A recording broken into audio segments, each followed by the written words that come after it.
தமிழ் தெரிந்திருக்கின்ற சபையில் தமிழிலேயே பேசுவது. இங்கே நான் யாராக பேசுவது என்று எனக்கு ஒரு குழப்பம் இருக்கிறது.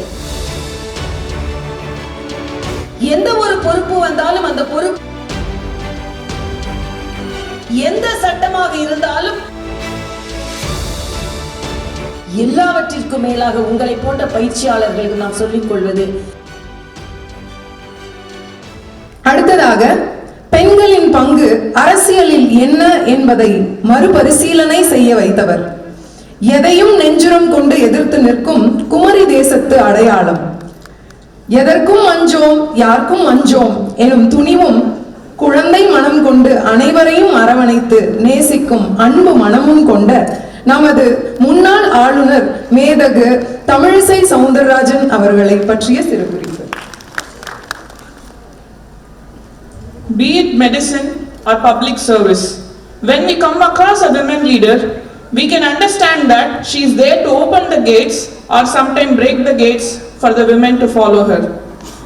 I feel privileged to introduce the guest of honor, Honorable Dr. Tamilisai Soundararajan ma'am, a distinguished leader whose career exemplifies dedication, leadership and service. Her commitment and leadership led her to hold the significant positions within the party, including National Secretary of BJP and Tamil Nadu State Unit President, making her the first woman to hold this role. In 2019, she was appointed the second governor of Telangana, becoming the first woman to serve in this position. She also held additional charge as the Lieutenant Governor of Puducherry, where she played a vital role in promoting administrative efficiency and public welfare. Additionally, she led a weekly women's empowerment show, Mahalir Panchayat Women's Court, on Doordarshan for more than 5 years. Her journey blending medical expertise and political acumen continues to inspire us as she remains committed to public service and governance. I invite ma'am and please join us so she can give us few inspiring words. Thank you.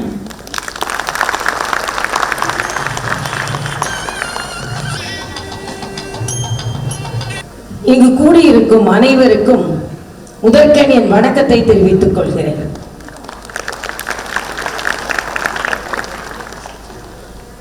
Shankar IAS academy நிகழ்ச்சியில் பங்கெடுத்துக் கொள்வதில் மிக்க மகிழ்ச்சி அடைகிறேன். யாராவது தமிழ் தெரியாதவங்க இருக்கீங்களா? எல்லாரும் தமிழ் தெரியும்ல? அப்பொழுது என்றால் தமிழிலேயே எனது உரையை ஆற்றுகிறேன். எனக்கு ஆங்கிலத்திலும் நன்றாக பேச வரும்,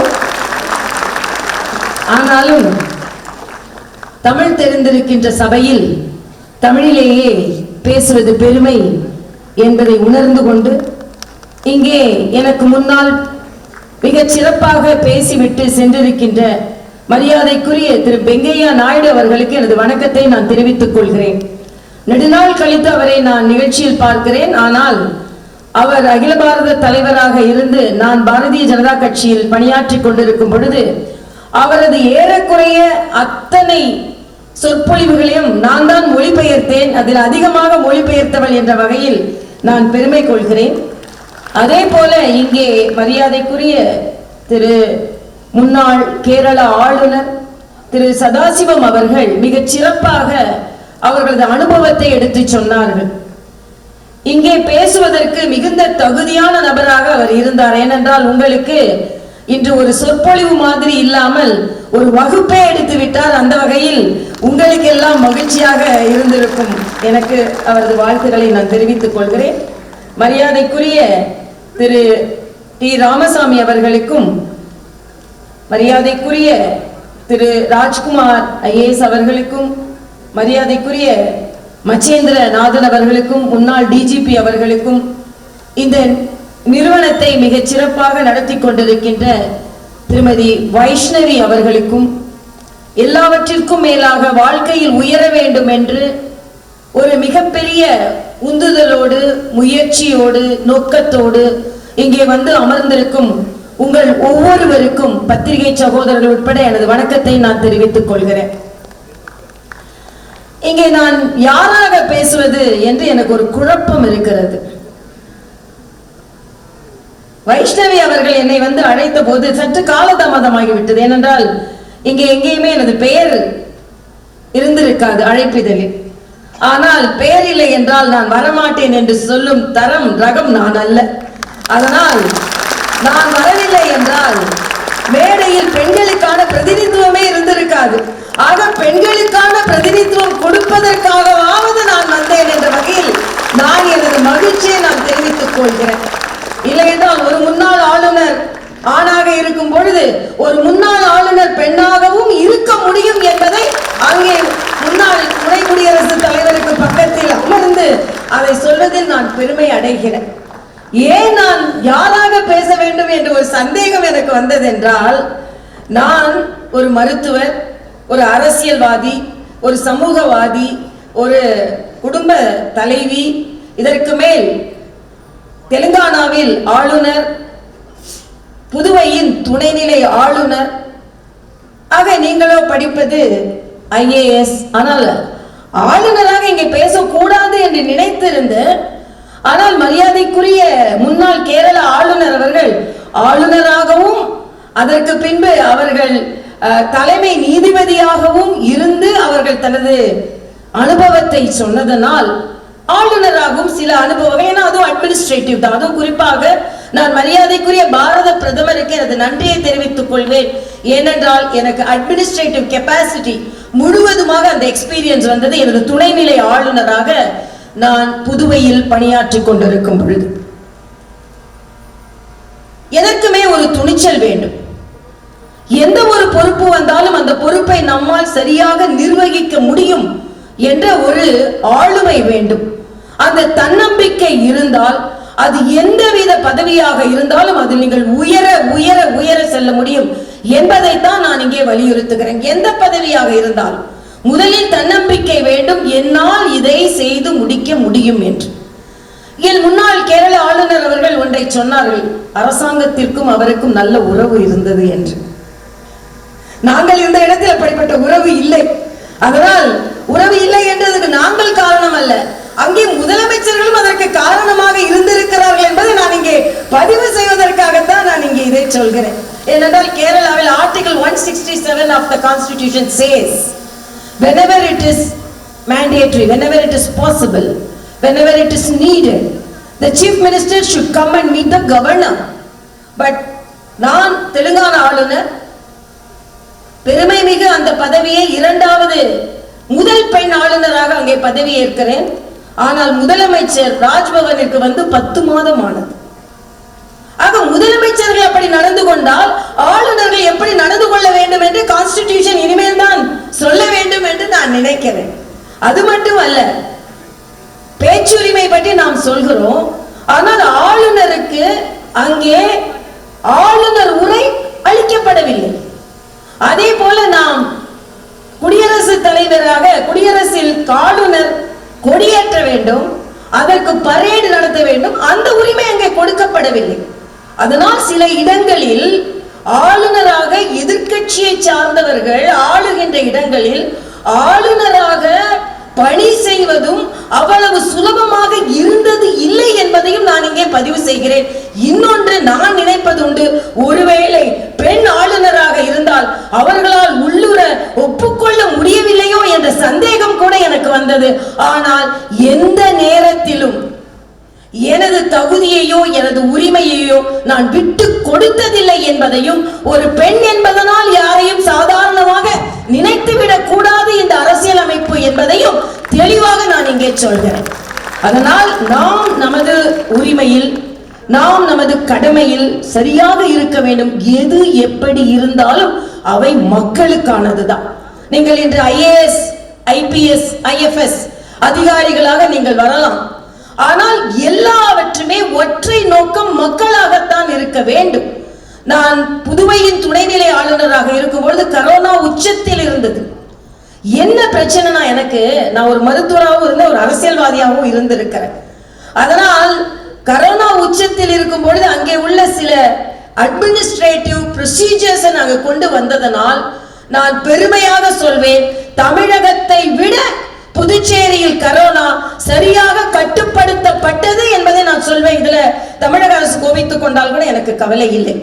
ஏனென்றால் தடுப்பூசியாக இருக்கட்டும், மாஸ் கம்ப்ளையன்ஸ் என்று சொல்லுகின்ற ஒரு மருத்துவரே ஒரு ஆளுநராக இருந்ததனால் அதனால் பல முயற்சிகளை மேற்கொள்ள முடிந்தது. நான் ஏன் இதை சொல்கிறேன் என்றால், நாம் எந்த துறையில் இருந்தாலும் அதில் ஒரு இன்னோவேட்டிவ் ப்ரொசீஜர் இருக்கணும். பல்ஸ் ஆக்சிமீட்டர் பேங்க் அப்படின்னு நீங்க கேள்விப்பட்டிருக்க மாட்டீங்க. ஆக்சிஜனேட்டர் பேங்க் அப்படின்னு நீங்க கேள்விப்பட்டிருக்க மாட்டீங்க. ஏனென்றால் பல்ஸ் ஆக்சிமீட்டர் 2500 ரூபாய் அதோட விலை. நீங்க வீட்டிலேயே கரோனா நேரத்துல ட்ரீட்மெண்ட் எடுத்துக்கொள்ளுங்கன்னு சொல்லும் பொழுது கலெக்டர்ஸ் எல்லாம் அந்த லாக்டவுன்ஸ் மிக அழகாக அவர்கள் எல்லாம், நீங்க அதை துறையை நோக்கி சென்று கொண்டிருப்பதால் நீங்கள் எல்லாம் அதில் உறுதியாக இருக்க வேண்டும். அரசாங்கம் என்ன சொல்கிறதோ அதை கடைபிடிப்பதில் உறுதியாக இருக்க வேண்டும். ஆனால் அதே நேரத்தில் ஒரு மனிதாபிமானம் என்று உள்ளே வரும் பொழுது சில அசைவுகளை அசைந்து கொடுக்க வேண்டிய சூழ்நிலை வந்து விடுகிறது. அதனால் இந்த பல்ஸ் ஆக்சிமீட்டர் நாங்க பேங்க்னு வச்சு அதை வீடு வீடாக கொடுத்து அவர்களுக்கு இந்த ஆக்சிஜனை எப்படி நிர்ணயம் செய்ய வேண்டும் என்று பார்த்து அதன் மூலம் ஏழைகள் கூட சரியான சிகிச்சையை செய்ய முடியும் என்பதை புதுவையில் துணைநிலை ஆளுநராக ஒரு மருத்துவர் இருந்ததனால் அதை நான் நிர்ணயம் செய்தேன். ஏன் இதை சொல்றேன்னா, நீங்க பல்ஸ் ஆக்சிமீட்டர் பாருங்க, ஆக்சிஜனை நீங்க என்னன்னு சொல்லுங்கன்னு சொன்னா அவங்களால முடியாது. என்னென்றால் அவங்களால அந்த பணம் கொடுத்து வாங்க முடியாது. அதனால்தான் நான் சொல்கிறேன், நீங்கள் அட்மினிஸ்ட்ரேஷன்ல இருந்தா கூட சில நேரங்களில் பியூரோக்ரசின்னு மரியாதைக்குரிய முன்னாள் ஆளுநர் மிக அழகாக சொன்னார்கள். நாங்கள் கூட சில நினைப்பது உண்டு, வெட்டு ஒன்று துண்டு ரெண்டா நிற்பாங்க. இல்லை, இதுல மக்களின் பிரச்சனை இவ்வளவு இருக்கிறது என்றால் அதில் சில நேரம் சிந்திக்க மறுப்பார்கள். ஆனால் அவர்களையும் அதில் சிந்திக்க வைத்து, இல்லை இது மக்கள் சார்ந்ததுதான், எந்த துறையாக இருந்தாலும் எந்த சட்டமாக இருந்தாலும் கடைசியில் பலன் பெறுபவர்கள் மக்களாக இருக்க வேண்டும் என்ற ஒற்றை நோக்குத்தான் எல்லோருக்கும் இருக்க வேண்டும். அதுவும் இந்திய ஆட்சியாளர்களுக்கு அது நிச்சயமாக இருக்க வேண்டும். நான் சொல்ல பதிய வைக்க வேண்டியது அதுதான். ஏனென்றால் சில நேரங்களில் அதிகாரிகள் மக்களிடம் பேசுவதை கூட தவிர்த்து விடுவார்கள். பேசுவதே ஏதோ தகுதி குறைவு என்று நினைத்து விடுவார்கள். அப்படி இல்லாமல் அவர்களோடு பேச வேண்டும், அவர்களோடு அவர்களாக இருக்க வேண்டும் என்ற கோரிக்கையை தான் நான் வருங்காலத்தில் நீங்கள் பின்பற்ற வேண்டும். ஏனென்றால் நான் புதுவையின் துணைநிலை ஆளுநராக இருக்கும் பொழுது ஒவ்வொரு 15ஆம் தேதியும் எல்லா IAS ஆபீசர்ஸும் எல்லா கலெக்டர்ஸும் மக்களை நிச்சயமாக சந்திக்க வேண்டும் என்று ஒரு சட்டம் போட்டதனால் மிகப்பெரிய மாற்றத்தை அங்கே கொண்டு வர முடிந்தது. அதனால் நாம் எத்தகைய பொறுப்பை நாம் சென்று கொண்டிருந்தாலும் பெற்றுக் கொண்டிருந்தாலும் அதில் மக்கள் நலன் மட்டுமே நமது குறியாக இருக்க வேண்டும் என்பதுதான் நான் உங்களுக்கு வைக்கும் மிகப்பெரிய வேண்டுகோள். ஏனென்றால் அரசியல்வாதிகளை முழுமையாக நம்ப முடியாது.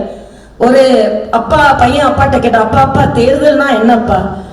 நம்மை அவர்கள் ஏமாற்றுவதற்கு நாமே கொடுக்கும் லைசன்ஸ் தான் மகனே தேர்தல் அப்படின்னு சொன்னாங்க. அதனால அரசியல்வாதிகள் எல்லா நேரமும் ஒரே மாதிரி இருக்க போவதில்லை. ஆனால் தேர்ந்தெடுக்கப்பட்ட அரசியல்வாதிகளுக்கு கூட 5 ஆண்டுகள் தான். உங்களை போன்ற அதிகாரிகளுக்கு நீங்கள் என்று பணியில் சேருகிறீர்களோ ரிட்டையர் ஆகுவர வரைக்கும் நீங்கள் அதிகாரத்தில் இருப்பீர்கள். அப்படி என்றால் அரசியல்வாதிகளை விட பல நேரங்களில் அதிகாரிகள் ஆட்சியில் மிக பலம் பொருந்தியவர்களாக இருக்கிறார்கள் என்பதை நாம் சட்டமும் சொல்லிக் கொடுத்திருக்கிறது, அந்த ஆட்சி முறையும் சொல்லிக் கொண்டிருக்கு. இங்கே மூத்த சீஃப் செக்ரட்டரியாக இருந்தவர்கள் எல்லாம் என் பக்கத்தில் இருந்து அமர்ந்து கொண்டிருக்கிறார்கள்.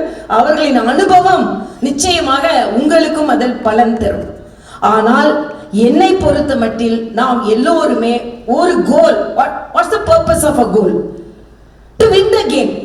சில நேரங்களில் கோலை போட்டுக் கொள்கிறோம், ஆனால் எந்த கேமை வின் பண்ண போகிறோம் என்று தெரியாமல் சில நேரம் பரிதவித்துக் கொண்டிருக்கிறோம். அப்படி இல்லாமல் நாம் நமது வாழ்க்கையில் பெரிதிலும் பெரிதுகள் என்று சொன்னான் பாரதி. அதைத்தான் மரியாதைக்குரிய வெங்கையா நாயுடு அவர்கள் சொன்னார்கள், ட்ரீம் பிக். அதுதான் நமக்கு பெரிதாக இருக்க வேண்டும். அதே நேரத்தில் everyone is born with potential என்று சொன்னார் விவேகானந்தர். அந்த பொட்டன்ஷியலோடு ஒவ்வொருவரிடமும் அந்த அதிகாரம் இருக்கிறது, ஒவ்வொருவரிடமும் அந்த திறமை இருக்கிறது. அந்த திறமையை நாம் எப்படி வெளிக்கொணர்வோம் என்பதுதான் நமக்கு இன்று இருக்கும் மிகப்பெரிய சவாலாக இருக்கிறது. எல்லாவற்றிற்கும் மேலாக உங்களை போன்ற பயிற்சியாளர்களுக்கு நான் சொல்லிக் கொள்வது, ஒரு முறை தோற்றுவிட்டால் உடனே முடங்கி போகாமல், சுணங்கி போகாமல், ரவீந்திரநாத் டாகூரின் ஒரு வாசகம் எனக்கு பிடிக்கும், உங்கள் வாழ்க்கையில் இருந்து சூரியன் தப்பிவிட்டால் உடனே அழாதீர்கள். அழும் அந்த கண்ணீர் வருகின்ற நட்சத்திரங்களின் வெளிச்சங்களை அது மறைத்து விடும். அதனால் கண்ணீர் வராமல் துணிச்சலோடு நடை போடுங்கள். எத்தனை தோல்விகள் வந்தாலும், ஏனென்றால் ஒரு பயிற்சி எடுக்கும் பொழுது அதில் எப்பொழுதும் வெற்றியே வரும் என்று நாம் சொல்ல முடியாது. இந்த வாழ்க்கையில் இருக்கும் மிகப்பெரிய சவால் தோல்விகளை எப்படி தாண்டுவதுதான். இங்கே என்னை அறிமுகப்படுத்தும் போது ஒன்று சொன்னார்கள், ஒன்று தோல்விகளை தாண்டுவது, இன்னொன்று தகர்ப்பது என்று சொன்னார்கள். அதனால்தான் நான் சமீபத்தில் ஒரு பத்திரிகையில் கட்டுரை எழுதி கொண்டிருக்கும் அவர் சொன்னார்கள், தடைகளை தாண்டிய தலைமை என்று போடவா என்று கேட்டார்கள். இல்லை, தடைகளை தகர்த்த தலைமை என்று சொன்னேன். என்றால் தகர்த்து எறிந்துவிட்டுத்தான் பெண்களால் வர முடியும். ஏனென்றால் பெண்கள் ஒரு துறையில் முன்னே வருவது அவ்வளவு சுலபமான காரியம் அல்ல. ஆனால் வந்துவிட்டால் அவர்களை தோற்கடிப்பதும் சுலபமான காரியமாக இருக்காது. மேடையில் அமர்ந்திருப்பவர்கள் எல்லாம் என்னை மன்னிக்க வேண்டும். நான் அடிக்கடி ஒன்றை சொல்வேன், women are better administrators. ஏனென்றால் பெண்களால் ஆண்களையும் சமாளிக்க முடியும், பெண்களையும் சமாளிக்க முடியும். சில ஆண்களால் சில பெண்களை சமாளிக்கவே முடியாது.